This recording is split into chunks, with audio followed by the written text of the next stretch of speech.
Good evening, everyone, and welcome to this series that we've been doing now, Critical Conversations under the wonderful banner of the Houston 2036 Task Force on Equity that has now grown to include many, many partners, which you will hear from later when Randy will tell you who now is all part of the growing number of people in partnership with us here in the movement of 2036.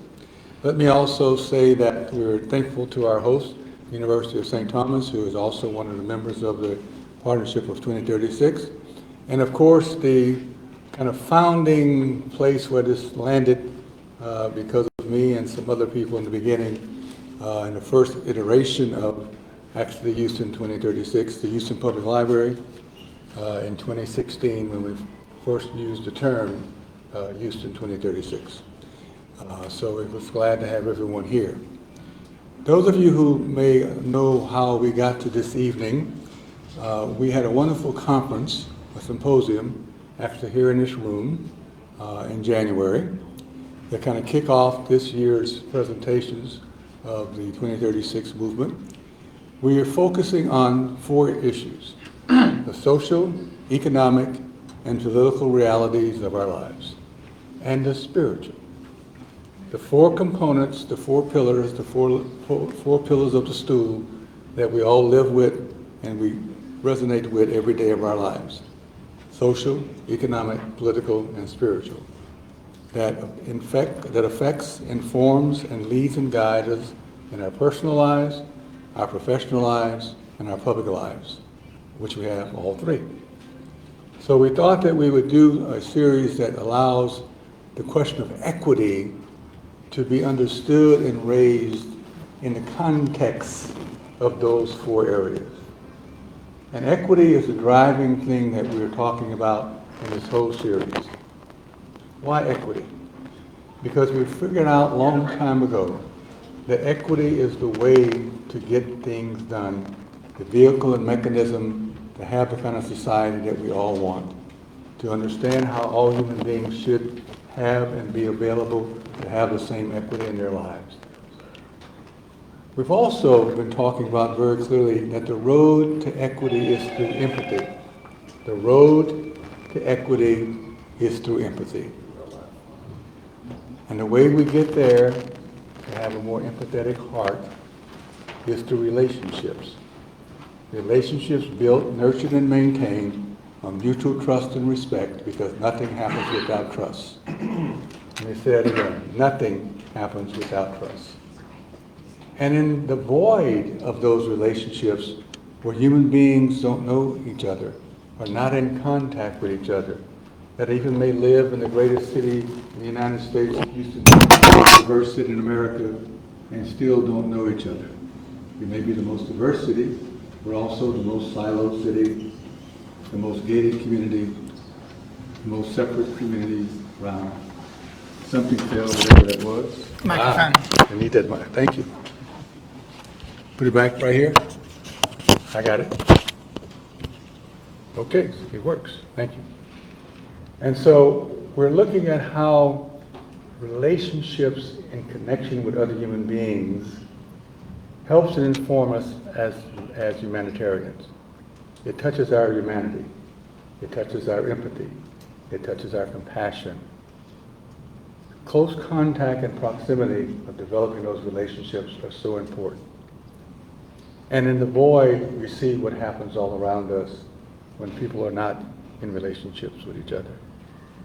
And the beautiful thing about the relationships we're talking about, the kind of relationships, you have to develop them before you need them. It's too late in the middle of the need to say, I wish I'd taken the time to get to know or develop relationships with so-and-so. And so it's a proactive kind of thing. It's an outward thing. Many times, the need that forces one to develop those relationships is a reactive thing. And whether we kind of react when something happens is through charity. So we get to know some people by working next to shoulder, elbow to elbow, in some charitable response of something that has happened. That's always after the fact. That's always downstream. We respond to the need. What we want to focus on is going upstream. and looking at the source, the causes of all the inequities, the inequalities, the health disparities, all the things we know that exist, and look at how can we solve and resolve some of those in the beginning before they flow downstream and need a charitable response. We know how to do that. That is through policy, through legislation, through changing laws. And so the upstream thinking is so important to begin to do some work on, which is where a lot of the political realities that we're going to talk about this evening come into play. So it is the connecting of the dots, if you will, and trying to help everyone understand what's happening. It has also to do with leadership and change and public policy. In a city like Houston, it talks about a majority-minority change, that now the city is predominantly a city of minority-majority. That raises its own challenges and opportunities, both challenges and opportunities. Dr. Feinberg used to talk about it as the graying of Houston and the browning of Houston, those two things happening simultaneously. So the questions we're going to raise this evening, the way we're going to present this wonderful discussion with our two panelists, they're going to present. I'm going to engage them afterwards in a little quick question. Then we're going to open it up to you for your questions, Q&A. We have lots of time. We're not rushed like we were in January, so we get a chance to get it all out. One little announcement while I'm standing in front of you in this monkey suit. Tonight is the 175th anniversary of the Archdiocese of Galveston-Houston. I'm going to go and leave in about an hour and join my wife at that event. When the Cardinal calls and says that he wants you there and you have to be there, you kind of got to go. So I'm going, kind of like that. But tonight's going to be a wonderful evening. So without further ado, let me do a couple of quick things. I want to also mention that this is the third of the fourth of the series. The next one coming up is in May. It will be on the spirituality part. Our good friend Stuart Nelson at the Institute for Spirituality and Health will lead that session. And it is a session. It's going to engage the audience. This topic will be, how does my inward journey inform my outward relationships? How does my inward, reflective, meditative, spiritual journey inform my outward relationships? And so it's very important to build upon these things as we go forward in trying to create a united, equitable, and inclusive Houston, where all human beings get to not just survive, not even to thrive, but to flourish. Human beings were meant to flourish to the fullness of their God-given potential. Anything that stops that, or short-tails that, particularly the question of equity, needs to be addressed so that human beings can flourish. So leading us tonight in our wonderful discussion is Chris Tomlinson, the business columnist for the Houston Chronicle, who in his writings are bold. He takes chances, he takes risks, he tells the truth, he tells it like it is, he talks reality that makes sense to those who are trying to figure out how they fit in to the context of the text that's being talked about every single day. Mustafa Tamez is the founder and managing director of Outreach Strategies. If anybody knows anything about Outreach Strategies, I always said to Mustafa, they have their fingers in a little bit of everything. It's like the fairy dust sprinkled. You know he's been there. You can't really prove it sometimes, but you know he's been there because you can see the results of his work in informing people who many times think they're on the right track. He gives them the data, the research, to help them understand that maybe you need to look at it this way or think about it this way so you have the whole picture. So between the two of them, it's going to be a fascinating reality check of where we are as human beings, as Houstonians. So without further ado, I'm going to turn the program over to Chris and Mustafa. I think Chris is going first. Mustafa will follow, and we'll get going. Thank you.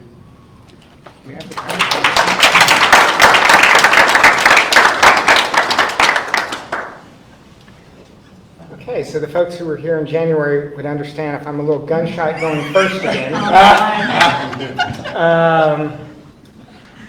But I've been promised to reply, so maybe it'll go better for me this time. Okay, so we're here to talk about demographics, but I have a big problem with demographics because it's kind of a lie. When you look at, genetically, there's no such thing as race. Race is a purely social construct, and way too often when we talk about demographics, we're only talking about race. Larry and I can share more DNA than me and another white person. That's how small our physical appearance is as a proportion of our genetic makeup.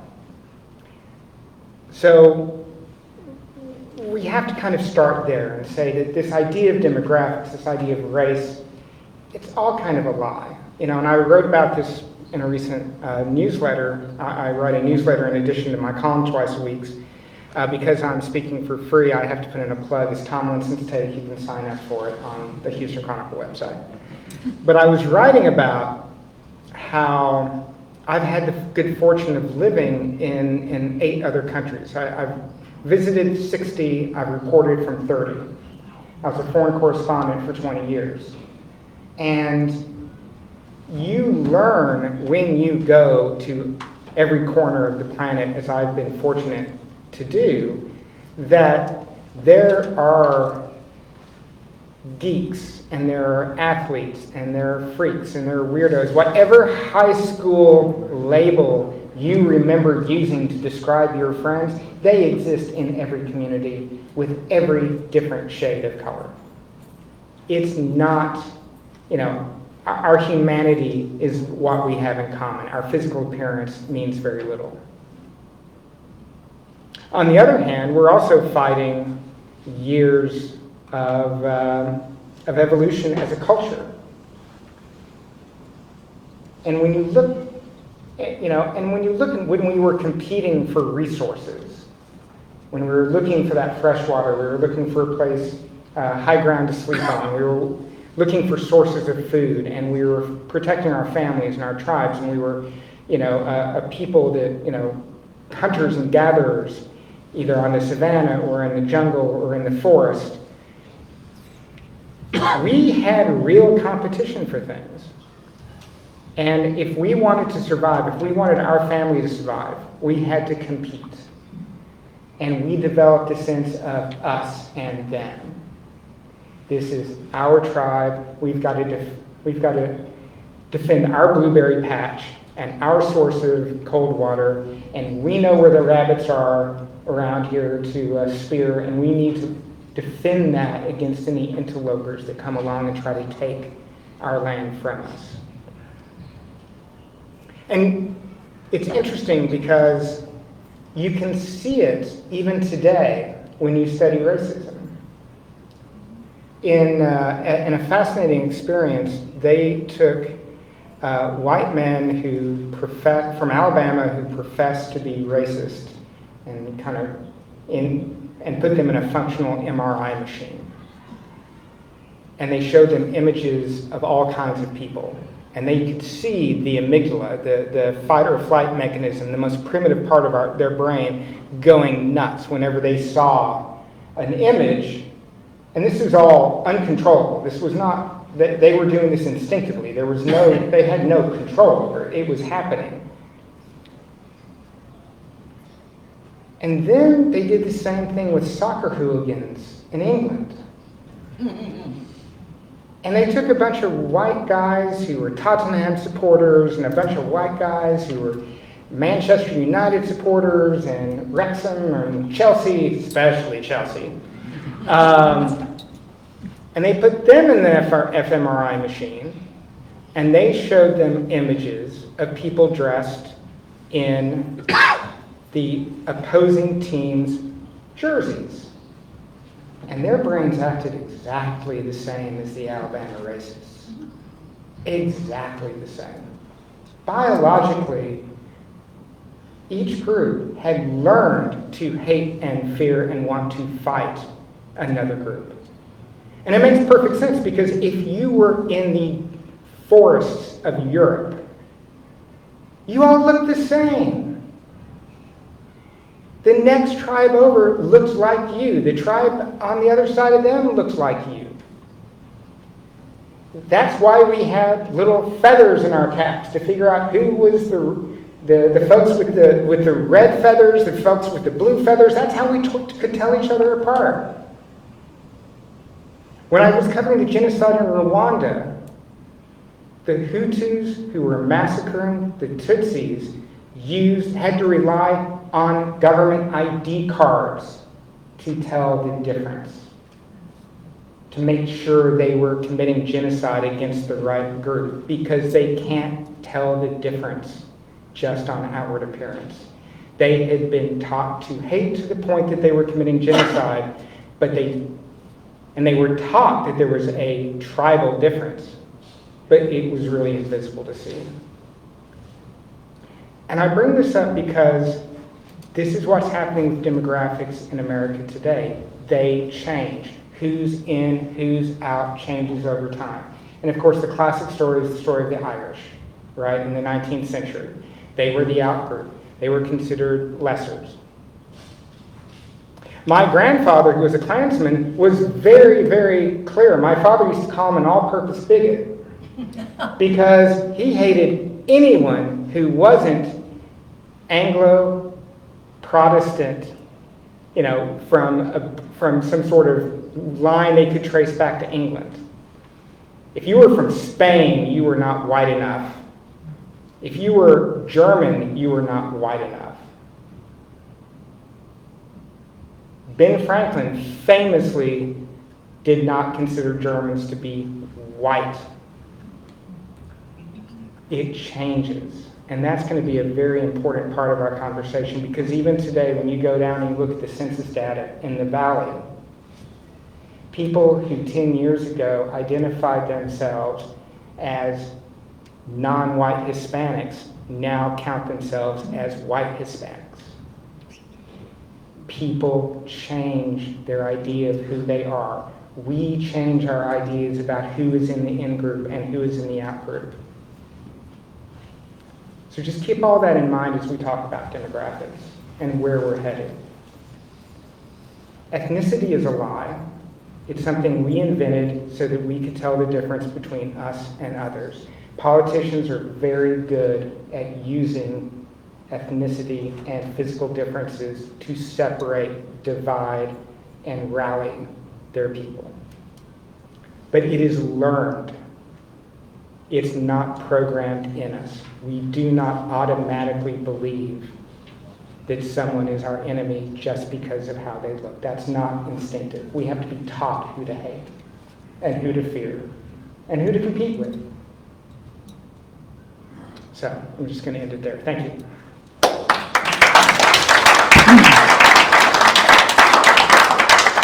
So it's great fun to be here with somebody who I enjoy reading in the Chronicles. Kind of a cool thing to say. You should be jealous. I get to sit next to him. So it's a fun thing to be here. And so both of us have interesting gigs. Chris gets to write about and observe, here's what's going on, and point it out, speak truth to power. I have the opposite job. I usually get asked to explain things. So I'm explainer in chief on a lot of client work and things that we do. So I want to start with years ago. How many people are familiar with the Steve Kleinberg and his surveys for the last 4 years, right? So when the Houston area survey at one point became part of the Kinder Institute, and so we were asked to come in at that point to help Steve in maybe visualizing some of the things he talks about. And so we helped come up with this map, and this map basically is a map of Harris County, and we did what Chris was talking about in a different way. We took every census tract that was majority Anglo coded in red, every census tract that was majority Hispanic, that kind of teal color, every census tract that was African American, the blue color, and then anything that was kind of not a majority of anything, was that kind of pinkish shade. This is what Harris County looked like in 1980, right after the census in 1980. This is what it looked like in 1990. This is what it looked like in 2000, 2010, and then 2020. So you can like see the demographic shift. Can you do that again?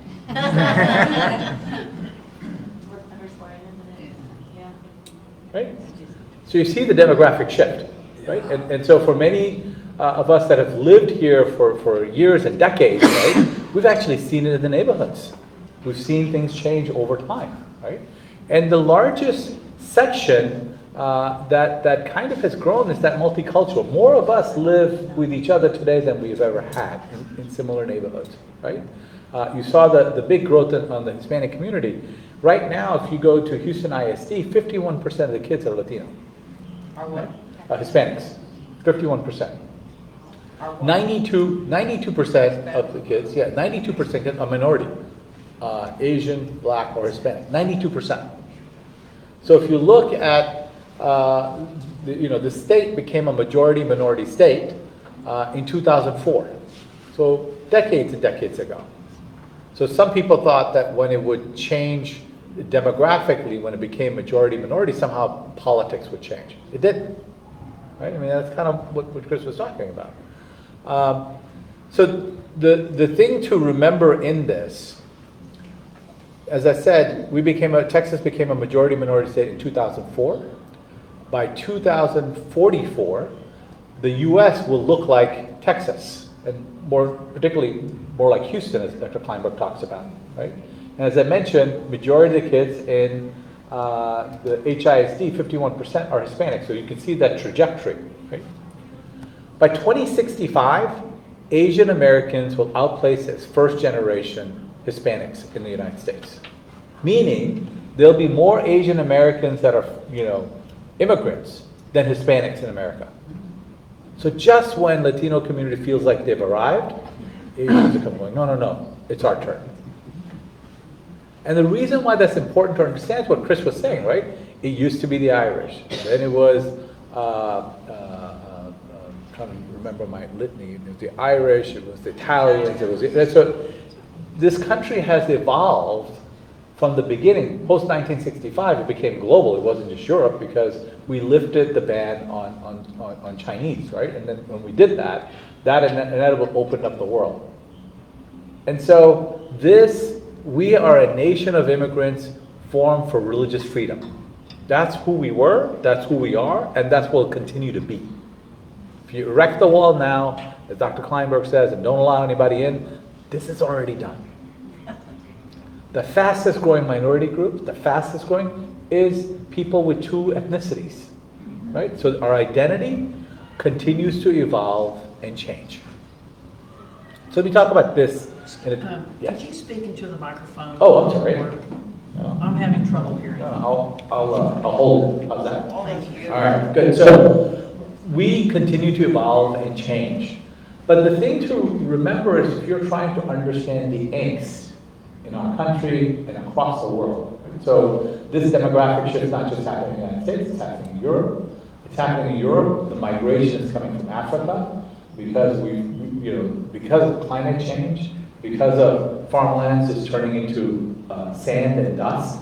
People are moving from Africa into Europe. Latin America, you're seeing a tremendous migration. Like at our southern border, you're seeing a lot of migration from almost 100,000 people a month are coming from Central and South America into the United States, and they're going to countries across it. This migration, this strong demographic shift is creating anxiety because it's fast change. Makes sense, right? So when people get anxious, they get anxious because all of a sudden it's starting to happen. The other thing that's happening that most people don't realize is that about, I think half the world right now lives in top 50 metropolitan areas. Top 50 metropolitan areas globally, half the world lives there. In the next quarter century, 2/3 of the world will live in those big metropolitan areas.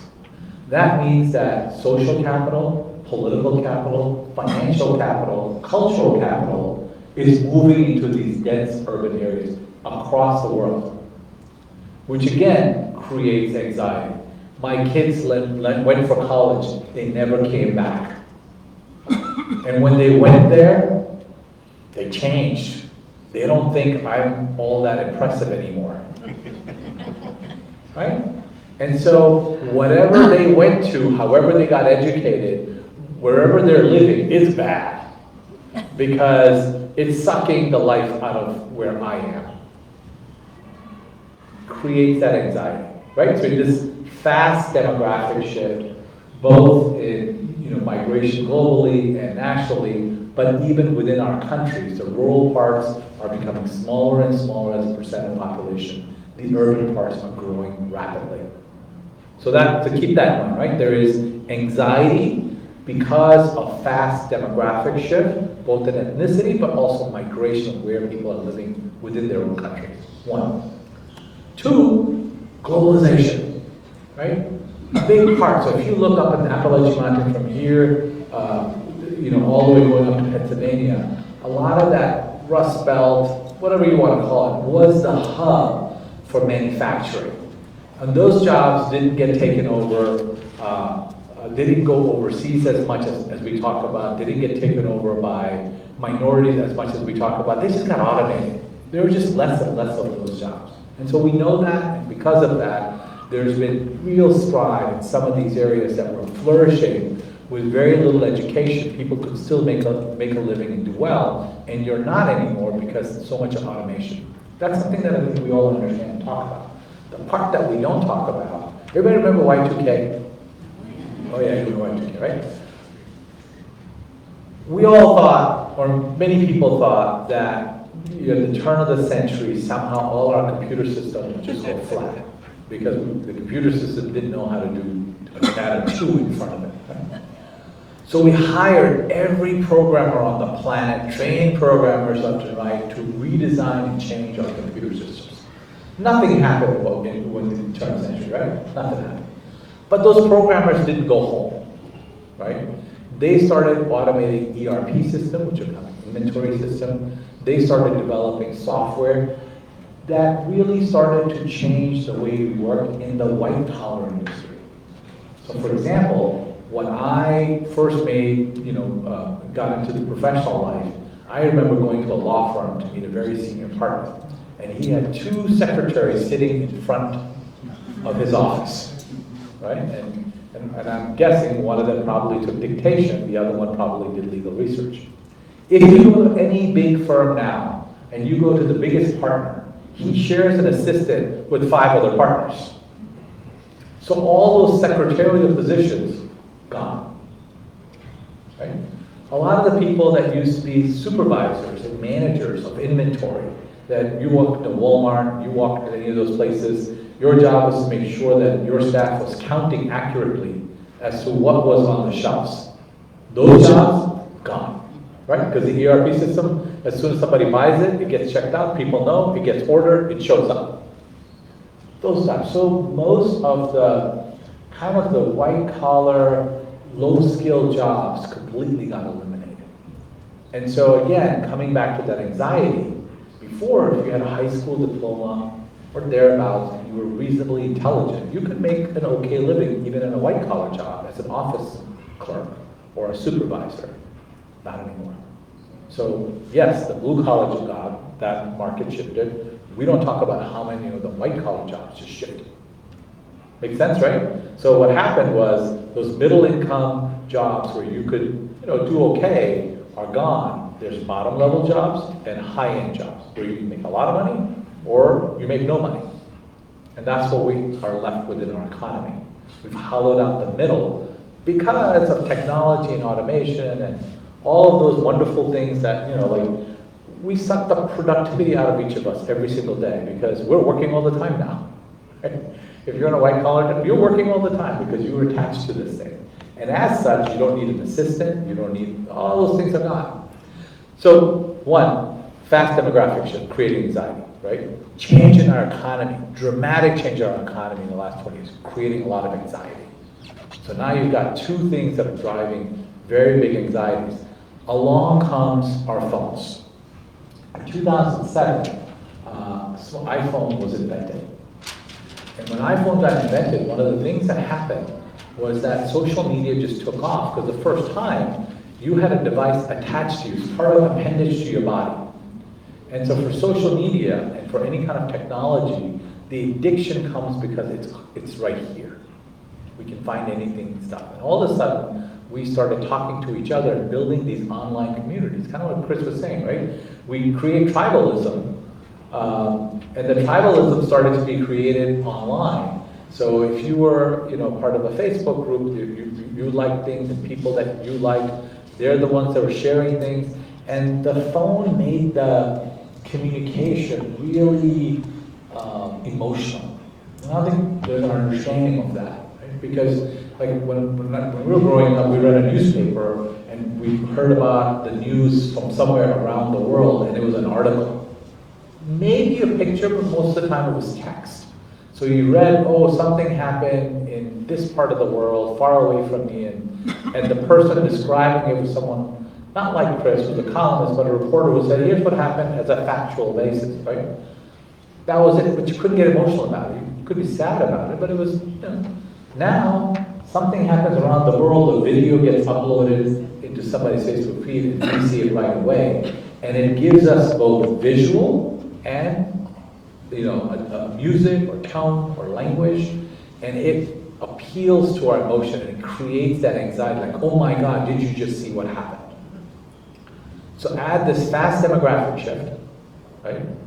Add the monumental change in our economy in the last 20, 25 years. Add to it a device that puts all of that real time in front of you in an emotional way. Now all of a sudden, everyone who's prescribing anxiety medication is off the chart. You can literally graph anxiety medication in 2007 and both the usage of the phone and anxiety going up together, right? So now you get all this stuff.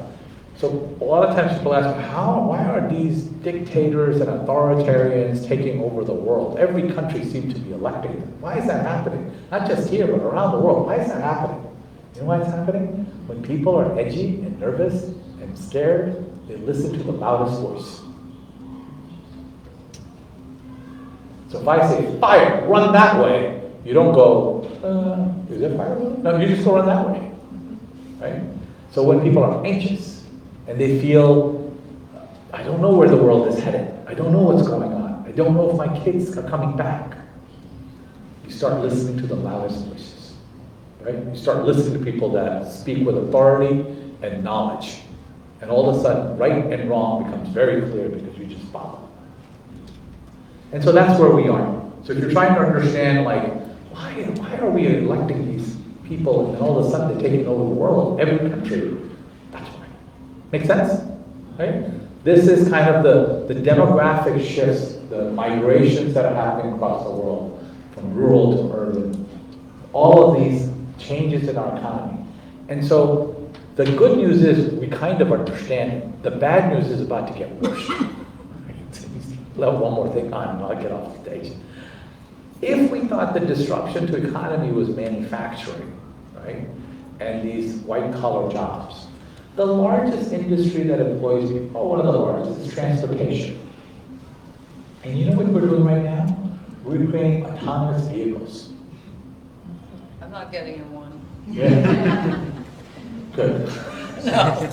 You and you together, driving each other. But in essence, as we get these time, you don't need bus drivers anymore. You don't need truck drivers anymore. So the industry that is one of the largest employers in our country and around the world is about to be vanquished of people.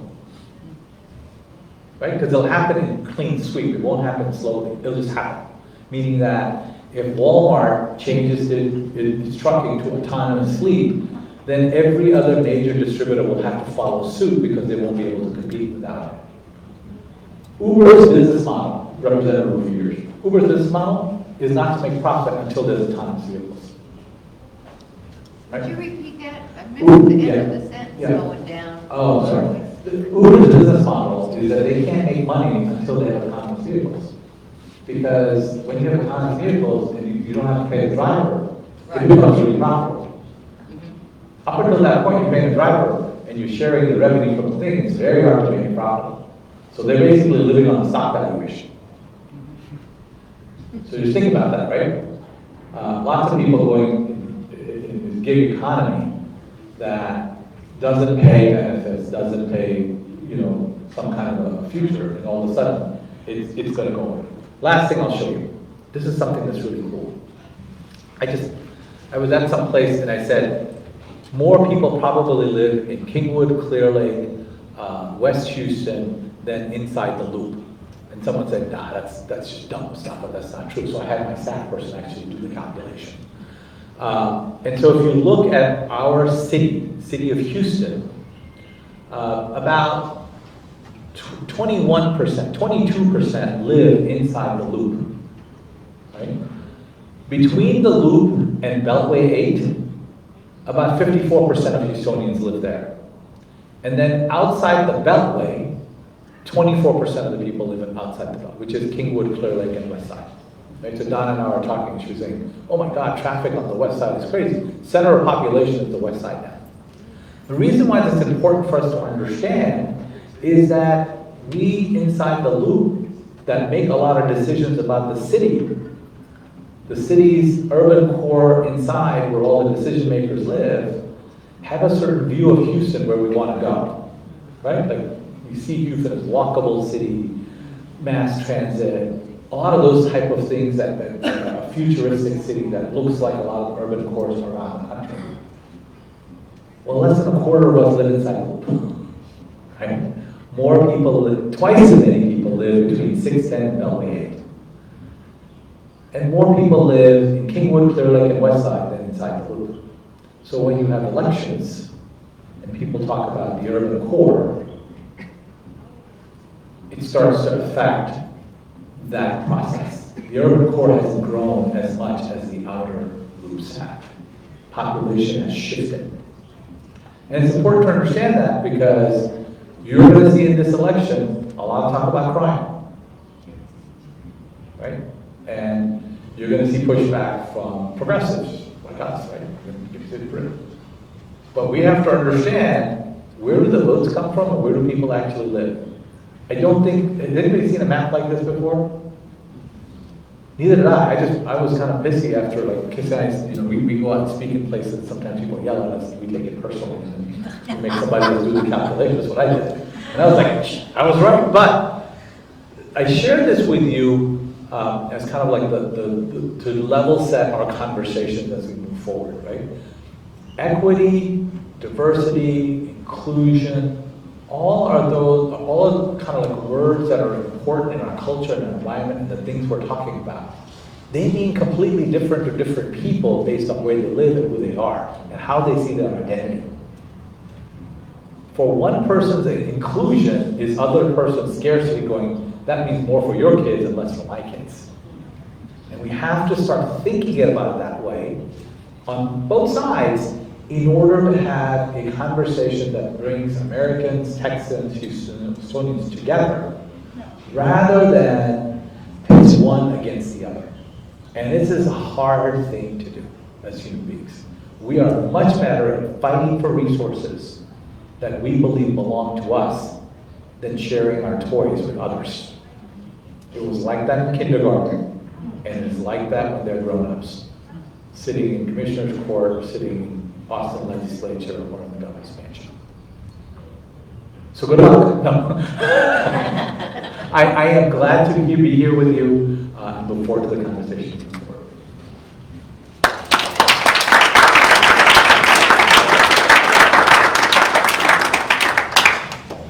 Thank you both. So I'm just going to throw out something to get a little dialogue going between the two of them, and then I'm going to slowly disappear, hand the microphone to Randy, who will then conduct the Q&A with the audience.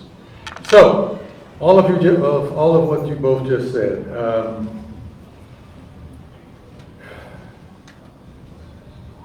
If half the population feels like they have something to lose, and the other half feels that it needs to gain, in a red versus blue reality, is there any chance to getting to purple?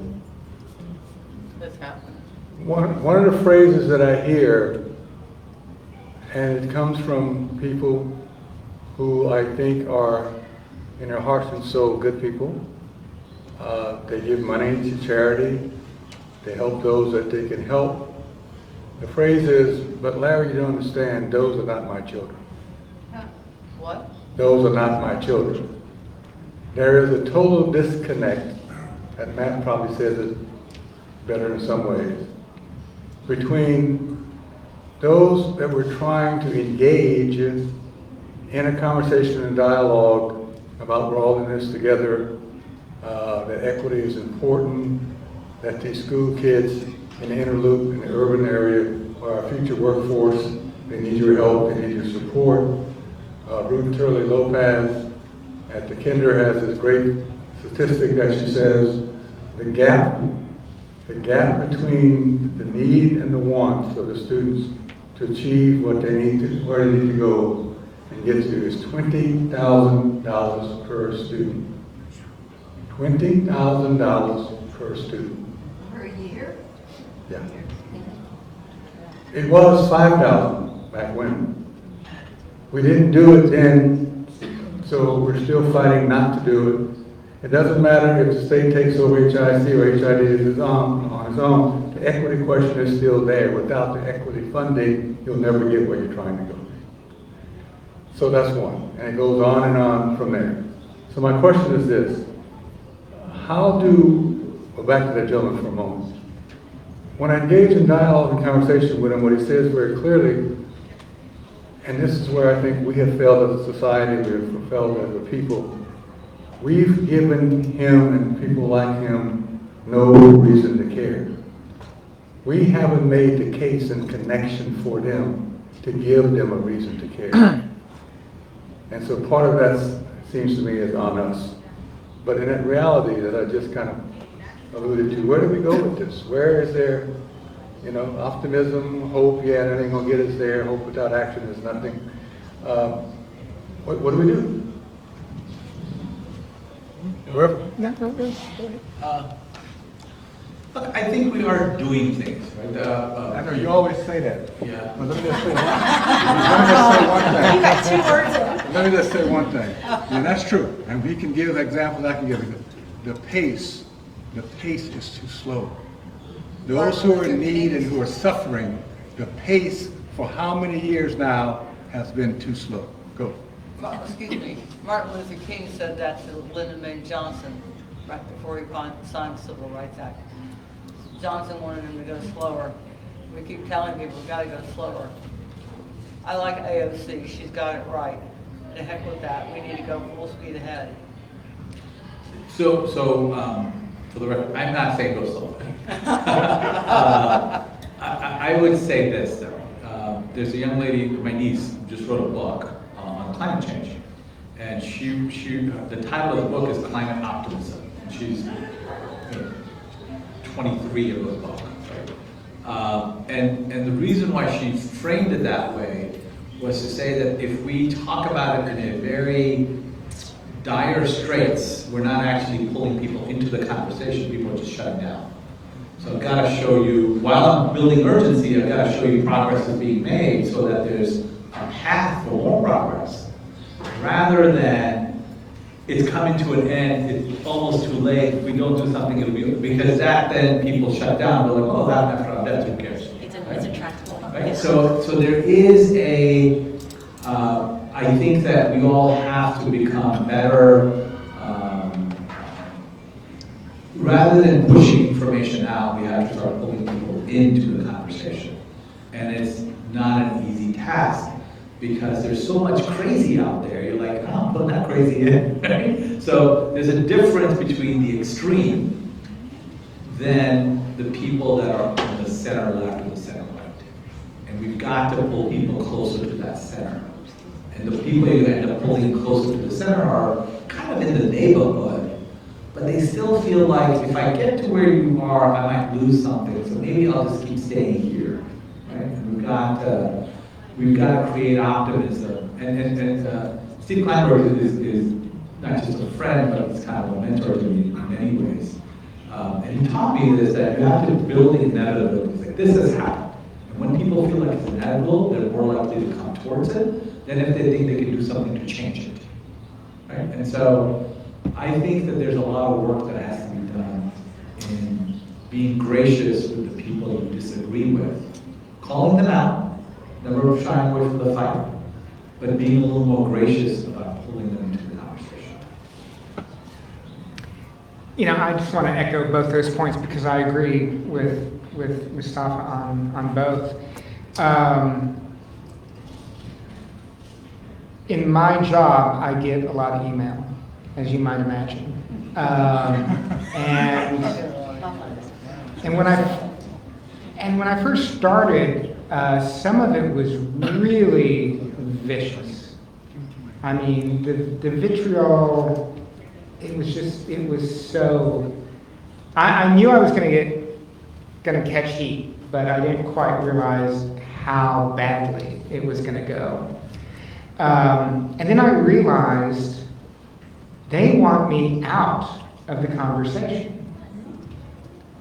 And then I started looking around and I realized that, I was doing a book event an hour before I came here, and they were asking me a similar question about politics. And I was like, well, the problem is that the only people who show up to the candidate town halls are when the congressperson comes back from Washington and holds a meeting.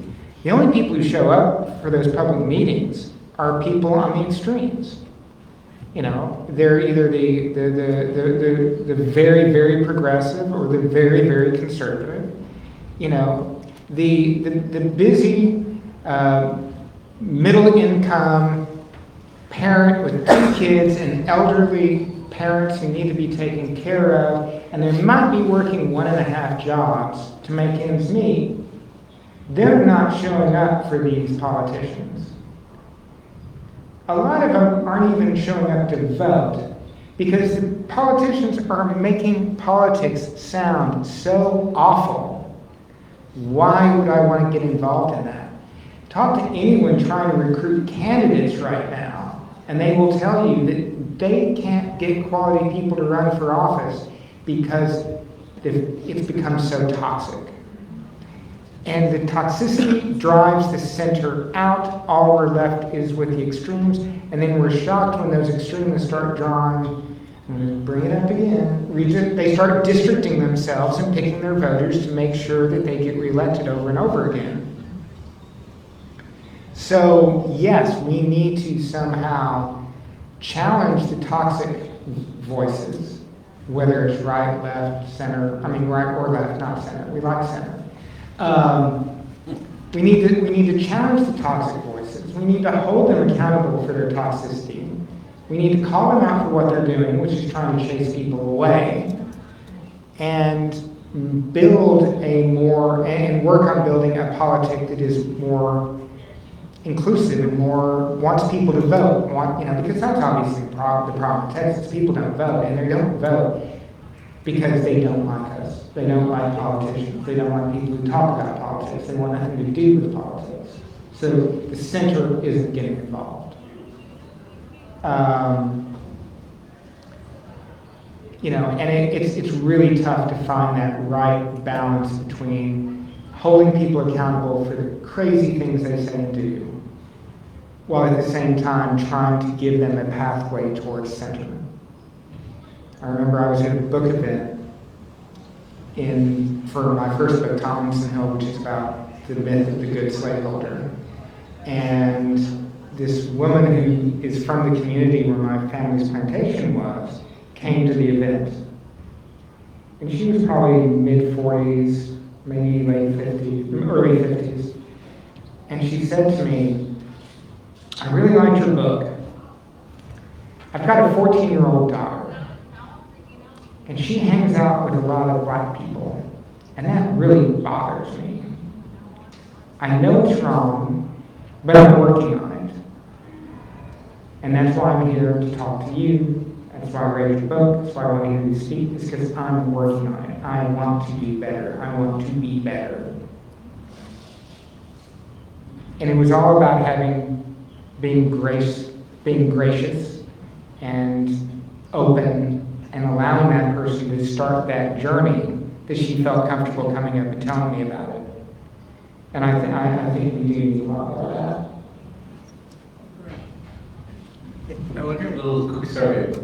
How many people have cable and watch cable news? Watch cable news. Cable, you have cable, you watch cable news. Yeah, I watch cable news. So at 8 o'clock at night, MSNBC, CNN, and Fox combined audience is 5 million people in a country of 340 million people. So all the people that are again strange and weird. Part of that small net. But in essence, that stuff shows up in people's feeds, right? And then it's shared by somebody they know and like. And then all of a sudden, wonder why people start talking a certain way, like you almost have talking points, right? Because it's happening in that way. So part of that, when someone is speaking that way to you, the challenge is we can react to it, or we can respond by pulling them into a different conversation. I'm going to move out front because I'm not. Chairs forward, and I think this is the point where Larry has to take his exit. Randy's going to introduce herself and take over, and I'll follow. I'll find out what happened. We'll now shift into the dialogue part of the meeting. So I'll say good night to Larry and thank you, Larry.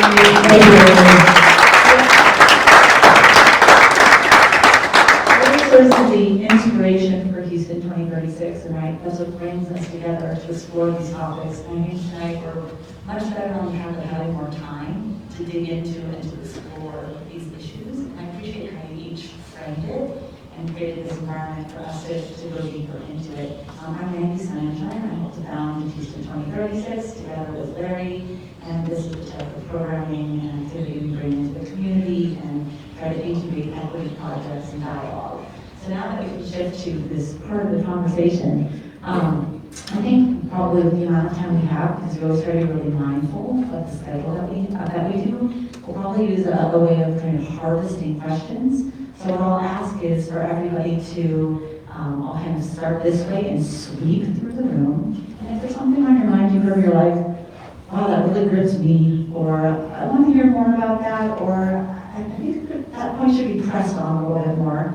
Raise it as a question. We'll kind of capture and let our presenters hear all those questions. Maybe there's some common themes that come through them, and then we'll put you a little bit on the spot with having heard what comes from our collective energy in the room, where you want to kind of take that or thread through some of the things that you're hearing. And then if your particular question doesn't have the opportunity to get an in-depth answer to it, stick around after we round out at 7:30 and take an opportunity to have a few minutes afterwards.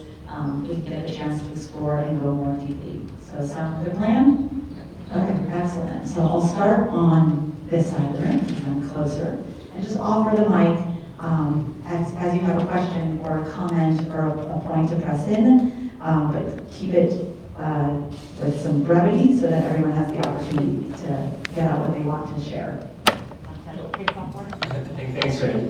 I'm impressed with the fact that there's so much mixed ethnic group, I guess, as our communities live together. Isn't that a positive sign that, as opposed to these tribes that we're talking about, that Chris talked about, who's an American, who's Asian, who's black? I mean, we're all mixed up in it, and I hope that leads to a better understanding of each other from that. So, I mean, I'm looking at a positive future from that, because I'm thinking that my children are growing up in a different world than I grew up in, where my parents said, oh, no, you can't marry outside of the Chinese race. And, our kids are like, marry whoever you want, whoever you love. So, I don't know, I'm looking for a positive view of that information.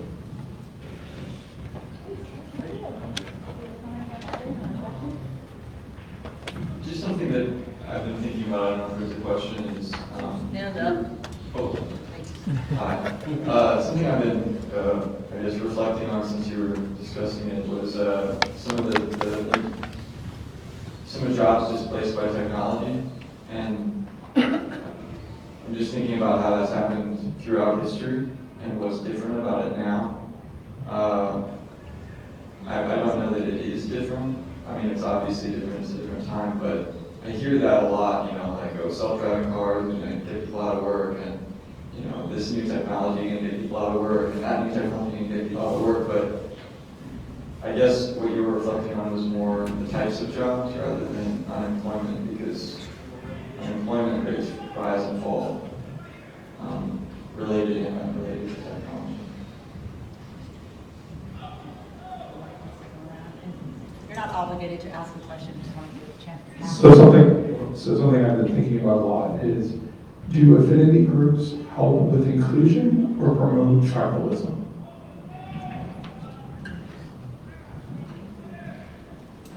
That's easy questions, right? Yeah. Pile on all the hard questions, I'm just gonna hand them like that.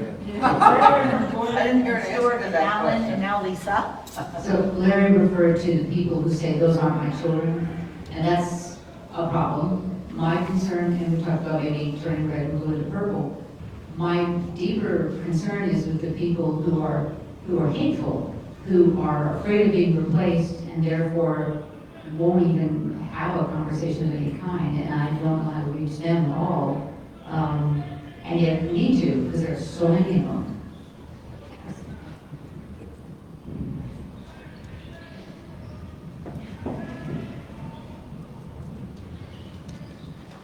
So I think part of what I heard you saying, especially when it came to the fMRI study, was that people have triggers that have been developed over a lifetime.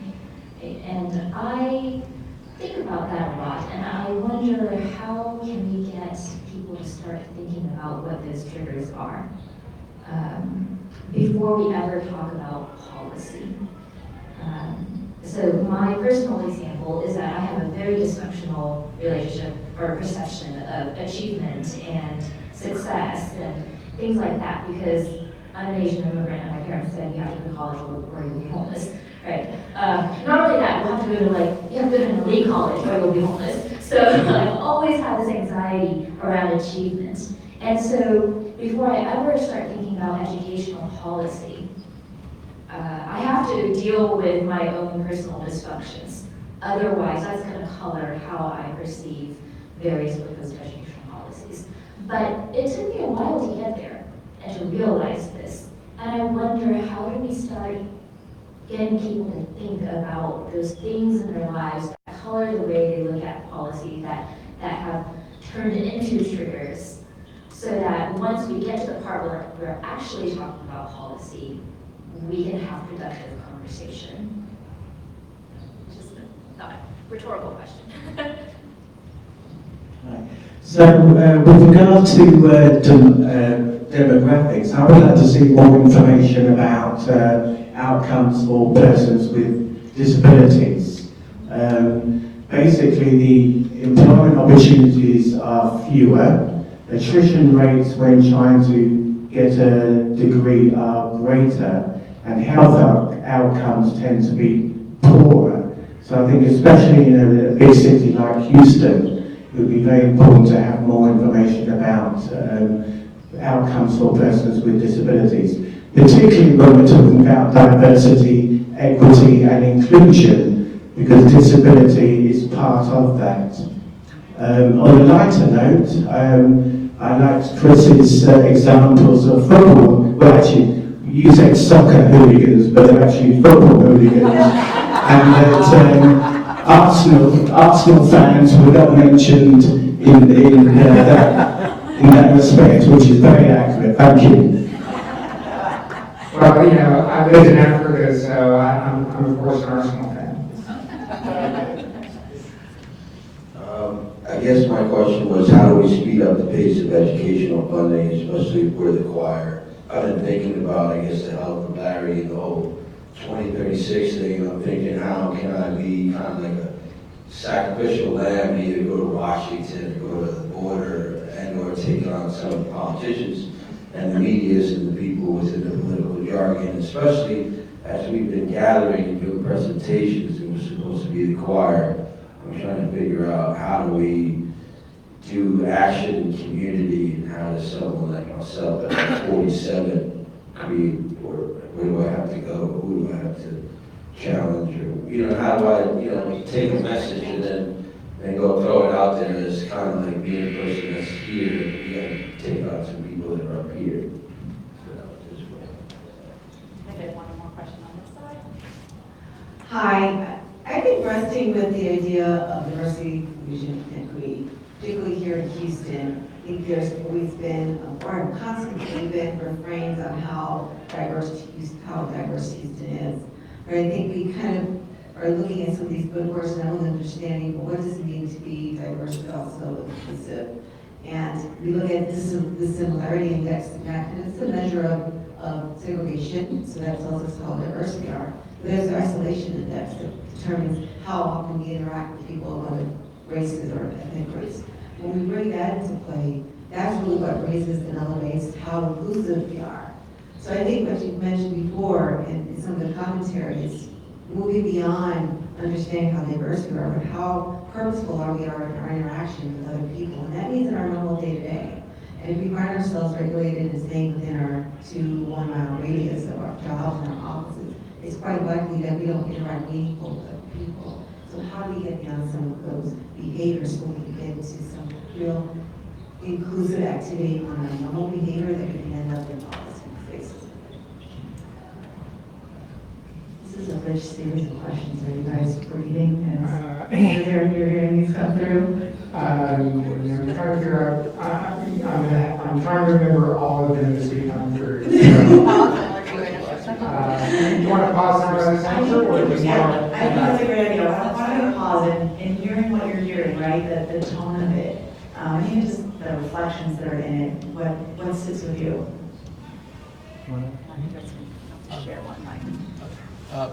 I'll take one or two, and I'll take the easy one, you take part of this. So when we talk about the technology, because I think that's one of the things that somebody asked, like, things are changing, things always have been changing, right? Why is now different? It's just that the pace at which it's changing. So if you look at when we invented the printing press, right? There was a long gap between that and the first computer. Now you look at AI, and the rapid pace of change is enormous. So you see society and culture changing much faster now. And so as you're talking about the economy and unemployment rate, I think one of the things that we don't talk about, the unemployment rate doesn't make sense anymore. The reason for it is that more people are in this gig economy, that they work when they want, when they don't want, they don't work, right? And so they don't see themselves, they see their employment very differently. And so you may make a lot of money working on a project, but if you didn't work for another month or 2 months or whatever, your annual income is dropping. So the divide between the rich and the poor continues to grow in a more significant way, in a faster way. So you're seeing the income divide look like the 20s again, where fewer and fewer people have the knowledge, the access to capital and such to make a lot more in a shorter amount of time. And the regular people at the bottom trying to move up have a harder time because they don't have the skill, they don't have the access, they don't have the knowledge, all those type of things, right? And I think that's what is threatening to me, is what's coming up next in terms of AI. It's a whole different speed at which. Like, I think you're gonna see wholesale jobs in content and content creation, creative jobs, just eliminate. And that's coming very quickly. Okay, I'm gonna do something different. I'm gonna try to go lightning round answers. So on the question of is greater diversity good? Yes, of course. But we are now dividing ourselves into red and blue. We used to be Protestant, Catholic, black, white, Hutu, Tutsi, Measure 10, and Abaya. I mean, every country I've been to, there's always a way to people divide ourselves up. And why do we do that in such extreme ways? It's because we have leaders who know how to play with our amygdala and get us fired up and hit those triggers. And they're doing it for power and privilege. And so, yeah, it used to be, you wave the flag against gay marriage. Well, gay marriage is solved now. We have it. So what's next? We're trans. It's all about the trans kids now. If we solve the problem with trans kids, it's going to be something else. I'm not worried about technology eliminating jobs. It changes jobs. And the question is, what do we do with the people who are left behind? And that's something that no matter whether you're Democrat or Republican, we haven't figured out yet. What do we do with the people who are displaced by technology? And how do we keep them out of their living rooms, watching Fox News all day, getting angrier and angrier and angrier? Affinity groups. I was a member of an affinity group. When I got out of the Army and went to the University of Texas, I joined the Veterans Affinity Group. It's not about others, it's about them. It's about having a place to go. For me, as a 25-year-old freshman in college, surrounded by a bunch of 18-year-olds, who all looked at me and said, why did you join the Army? You don't seem dumb. Literally, I would get that. You know, this was the early 90s. We hadn't been into war in a while, so the idea that someone would join the Army was considered, and not go to college first, was considered being stupid. I needed that.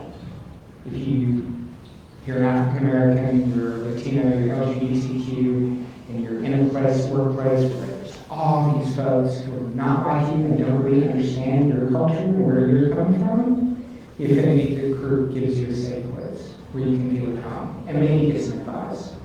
Because there were older students who'd already been in college a couple of years who helped me as a freshman veteran understand how to adjust to a university campus after 7 years of being in the military. I'm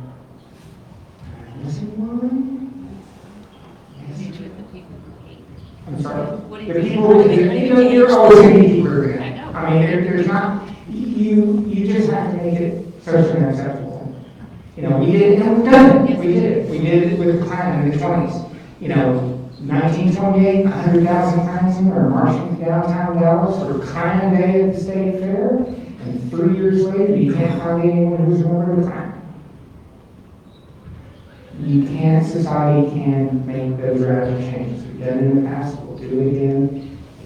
Right now, we're normalizing. Right, right, but you know, some of us are working on trying to do the opposite. And you know, I was a reporter for 20 years. I'm a columnist for the last 10. I'm not that anymore, so I'm not a real journalist. Triggers. I mean, let's get everybody into therapy. I mean, let's make understanding triggers and self-reflection and questioning ourselves.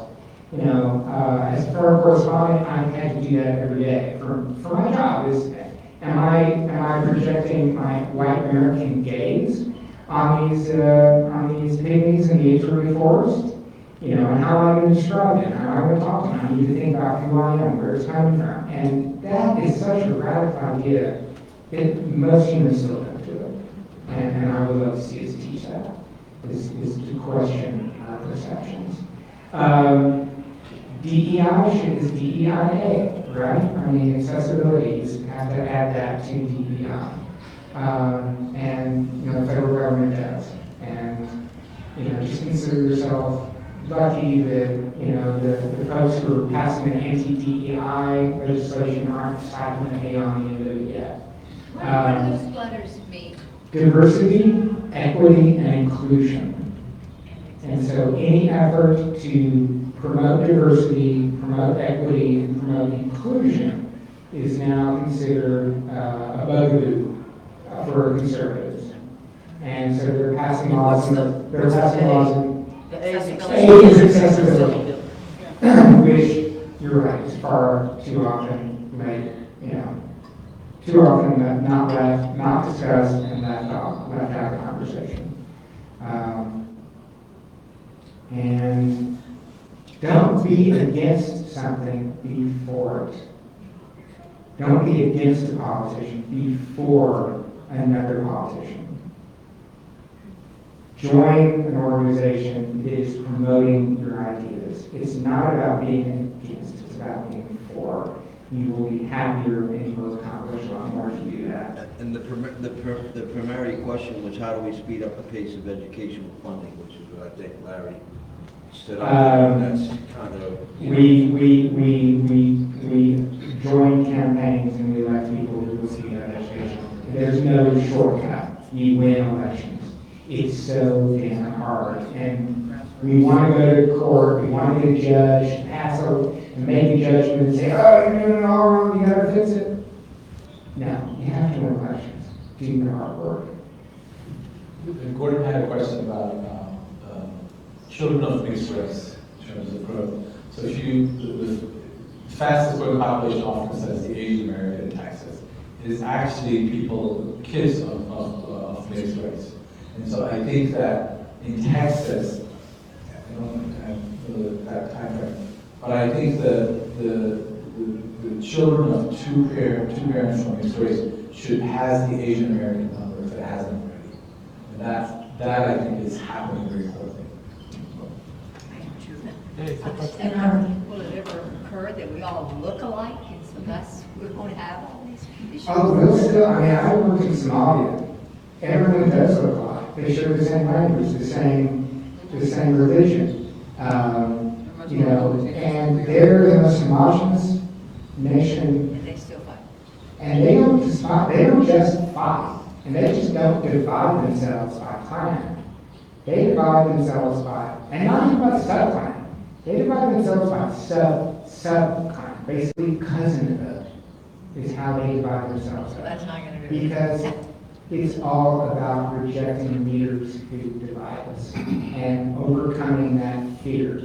Having that frontal lobe capacity to shut down the amygdala when it's time to fight or flee. And using the advanced part of our brains, not the animals. And someone totally lying down there. Hey, you got some like comment there, Chris? She's reclaiming her time. Please remind me. It was diversity and inclusion and how we focus on diversity, and then that's really That's a deeply individual decision, right? It depends on what book club you join, what church you go to. I'm an author, so I do a lot of book clubs, and I was talking, and it was all blue-haired little old ladies with these Texas accents, and they said, "We really want to get a black person to join our book club. How do we do that?" And I said, "Well, why don't you just go join a black book club?"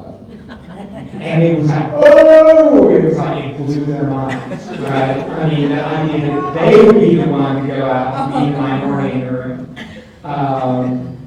So I mean, it's you make these little decisions every day about where you get involved and who you spend time with, and there's no one solid answer except it's up to you as an individual to make that effort.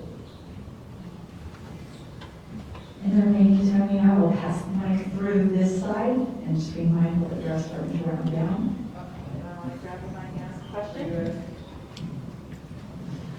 I just find it to start conversation like that, because we have in-laws who live in Montgomery County. Montgomery County is mostly Trump County. And David and I who's the father-in-law, was about immigration when the children were coming, and I said, I really wish we could do more on the border, and he reacted. But then he said, and I could see, I didn't say another word, I just sat there. And as we watched the children, I could see his heart softening, and he said, and they're just children, we really do need to help them. So when I can stifle my urge to kick people in the pants, by asking that simple question, it sometimes leads to a place I did not expect. We're working on it. Thank you. I have a question. We've gone over so much current history. Is there any model anywhere that we've been able to dredge up from history that shows how you bring together as a society that's been successful in bringing together masses of not warring people, but just people who have these prejudices against each other, that's been successful at doing that without having a totalitarian government. This one doesn't ask the easier questions. It's all over. It's not really a question, I could follow up. As a first generation, I come across having the lack of understanding other generations that are not understanding the immigration. So once you are here for generations, I guess you forget that you migrated and let's say from, for instance, my parents are from Mexico. So these older generations, migrated and don't, I guess, remember. I guess I don't know if I'm using the right term. And so I'm having a hard time connecting with this, with the older generations. And then I come across some generations, and with the older generations, with their spike with the brown and black. And I guess we were just throwing things left and right. So I am trying to, I was following up to that. I guess I'm just thinking left and right on all these questions. But nevertheless.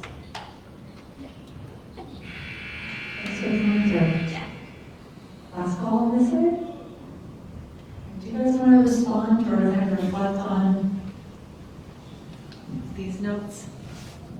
So I want to historically, a current project, we did something with Stanford University, they did it in Dallas. We worked with the Stanford University, they did America in one room, which was a project that we did in Dallas. Brought people in from across the United States, 500 individuals, Republicans, Democrats, Black, Asian, a mixture, it would be a kind of representative sample of the country. And they put them in a room and had some subject matter experts talk with them about healthcare, and they talk about crime, talk about different issues. Then we divided them up into focus groups of a dozen people or less.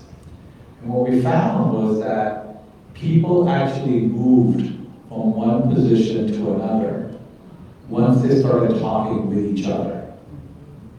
And so there is something about dialogue, that when you talk with each other, you put yourself in the shoes of someone else, that change actually happens within us.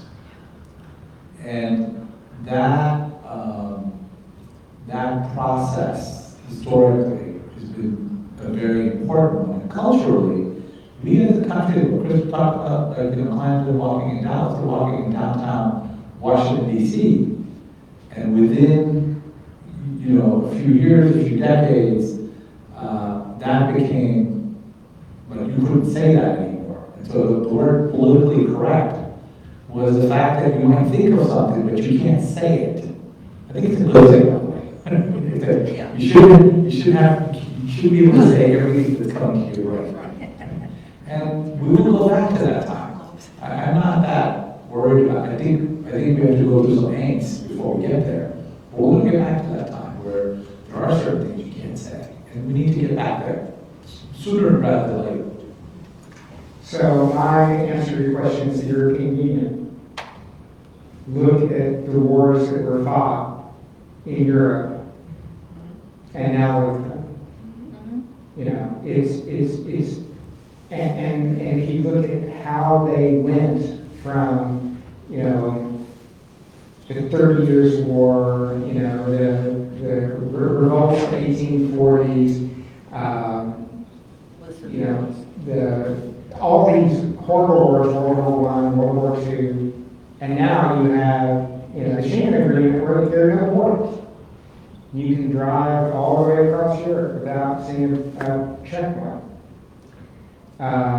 Germans still get laughed at for being very, anal, and French still get laughed at for being kind of verbose and silly, and the Italians are still considered, maybe a little hot. But they're not fighting wars anymore, right?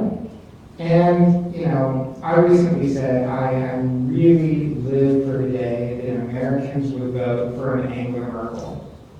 A completely bland bureaucrat who knows how to run things.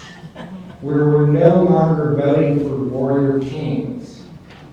We're voting for competent administrators. And, I think that is, if I'm going to be optimistic, I'm going to say that that's why I think the next election, if it shapes up to be Biden or Trump, that's what it's going to come down to, is competent administration versus warrior king. And who's going to win, and what's it going to be. The most encouraging thing is I started with this story, and so now I want to wrap it up. So you have the racist in the fMRI machine. And we've got the base reading. And you know that they really do get this, a subconscious response when they see images of the people in the top 8. So they take those guys and they put them in a week-long project with black people, majority black people. And their job is to build a log cabin with only hand tools.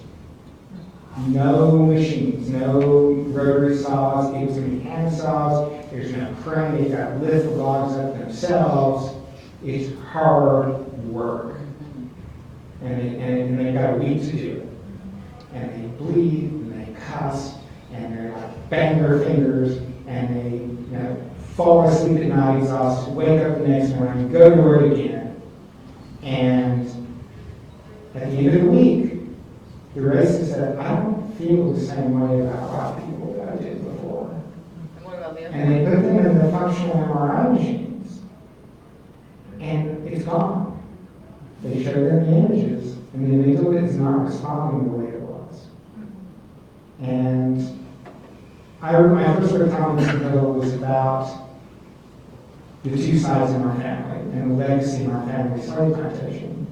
The black Tomlinsons and the white Tomlinsons. And my contemporary on the black side of the family is a football player that some of you may have heard of, named Damian Tomlinson. He was a big deal in the 2000s, 2010s. And he told me the same story. When he was going to University High in Waco, the kids on the outside of the team were fighting. Black gangs, Hispanic gangs, white gangs, they're all kind of beating up on each other, they all hate each other. But on the team, which is equally diverse, they were like brothers. Why? Because they got up every morning, they did their exercises, they went through their drills, the coach yelled at all of them exactly the same. They went on the field together, they lost together, they won together. And he says, that's how you get rid of this. And not only have anecdotal, but also scientific evidence. It's possible. It's possible. That possibility is a great place to round out and kind of close the end of the formal program, right, for the evening. Let's first thank both Mustafa and Chris for